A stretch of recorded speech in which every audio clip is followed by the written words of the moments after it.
Наконец-то. Только я фигово снял. Ну, значит, всем здравствуйте. Да, байк-чек моего BMX.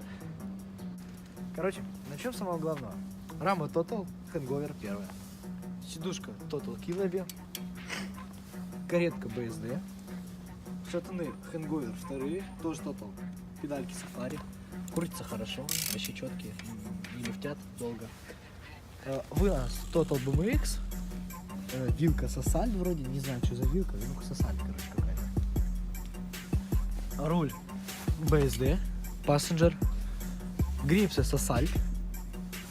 Получается переднее колесико. Втулка Сосаль. На болтах такая полукастомная, я не знаю, что ли. Спицы Кот. Обод Skylark Animation.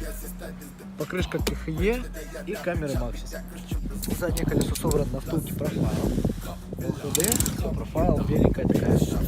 Спицы Одиссей с алюминиевыми винтилями. Легкие, вообще не мешают. Кстати, в профайле ось алюминиевая, легкая, лайтовая. Обод Animation с фейлом. Камера Maxxis и покрышка КХЕ. Цепь, короче, Эклад, какая-то там звездочка Саль Плюс на 27 зубов. Ну вот, майк получился легкий, весит ровно 9700. Кататься удобно, парковый легкий майк, нога хорошая. Ну и все, до свидания.